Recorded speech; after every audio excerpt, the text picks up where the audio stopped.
Kapag matyaga at porsigido ka lang magluto guys, ay tiyak na makakain ka talaga ng pagkain gusto mo. Tara, luto naman tayo. So ngayon nga ay magluluto ako ng sikat na delicacy sa taga Negros. Ma-perfect ko man ito or hindi, at least nakagawa ako ng sarili kong version. Kaya't ano pang hinihintay, edi simulan na natin. Dito nga sa aking mixing bowl ay naglagay na ako dito ng 2 cups ng harina or all-purpose flour, and then naglagay din ako dito ng cold butter. Pagkatapos naman ay hinimas-himas ko lamang siya ng ganito. Pagkatapos naman ay naglagay na ako ng 1 kutsarang white sugar, and then hinimas-himas ko ulit. Sa tingin ko nga ay na-mix ko na ito ng mabuti, tsaka ko naman siya nilagyan ng mga 1/4 cup na tubig. Pagkatapos ay hinimas-himas ko na nga siya at minasa na din. Nung nasatisfied na nga ako sa aking pagmamasa, ay nilagyan ko na siya ito ng plastic or cling wrap. And then, nirest muna natin siya dyan ng mga 15 minutes. Pag naghihintay nga ako ng 15 minutes, ay inihanda ko naman dito itong ating pang filling. Meron ako ditong green lentil. So, bali, nilaga ko na to or pinalambot ko na to. Katapos ay minash ko lang siya guys, and then naglagay din ako dito ng mga 3 kutsarang sa asukal. Naglagay din pala ako ng 2 kutsarang cornstarch. And then, tamang halo-halo lamang hanggang sa maging well combined na yung ating mixture. So, makalipas nga ang 15 minuto guys, ay kinuha ko na nga itong ating dough. So, bali, minasa-masa ko lamang siya ng konti guys. And then, ginamitan ko siya ng rolling pin para naman i-flat itong ating dough. Tingnan nyo naman guys, ebidensya yan na hindi talaga ako sanay gumamit ng rolling pin. Pero okay lang yan, tamang practice lang. Balang araw ay maging master na tayo dito sa paggamit nitong ating rolling pin.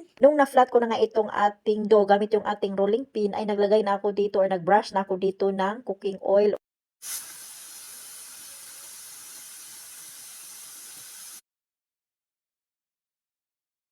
Pagkatapos ay gumamit lang ako dito ng ating panghiwa. So, yung nakuha ko dyan guys, yung panghiwa ng patatas. Pero nagustuhan ko siya kasi parang may pa-style-style ba yung ating dough. Basta, hiniwa-hiwa ko lang siya guys sa laki na gusto ko. So, depende naman sa akin to kung gaano kalaki yung gusto kong gawin. So, hindi man ito karamihan yung aking nagawa ngayon. At least makatikim tayo sa ating piyaya, no? Excited na ako na makatikim sa aking gawing piyaya for today's video. So, bali guys, nahati ko siya sa 12 piraso. So, ayan, makakain tayo ng 12 pirasong piyaya for today's video. So, ayan guys, pagkatapos naman ay finlat na natin tong ating dough, no, na nahiwa na dough gamit tong ating rolling pin kasi nga maglagay na tayo ng pang filling nito guys. So bali nag-iba yung aking plano, dapat sana isang ano lang flavor lang yung aking gagawin, pero may chocolate ako ditong natira na medyo matagal-tagal na to, hindi pa nakain, kaya ihati natin to, no. So kalahati ay sa ating yellow vergemic or sa ating green na lentils, and sa kalahati naman itong ating chocolata or chocolate. So nung nilagay ko na nga itong ating pang filling na green na lentils guys, ay medyo basa siya. So hindi maganda pala pag basa, medyo basa yung ating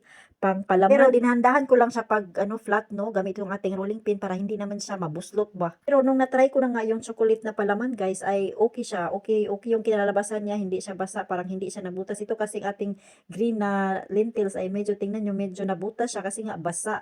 Pero nakaya naman siya guys. So hindi siya kagaya sa chocolate pa na maganda yung kinalalabasan. Hindi mo kasi siya ma-flat ng mabuti pag basa pala yung palaman. Pero okay lang kasi nakaya naman. So nung matapos na nga akong maglagay ng palaman sa lahat ng ating dough, ay ayan, nag-start na akong magluto dito. So dito sa ating malinis na kawali, ay isa-isa ko na nga siyang nilagay dyan at niluto. So bali wala akong nilagay dyan na kahit anong mantika or anything. So wala siya guys. At sobrang dali lang naman niyang maluto. At ayan na nga guys, luto na nga lahat yung ating piyaya. Kaya ano pang hinihintay natin, kain na.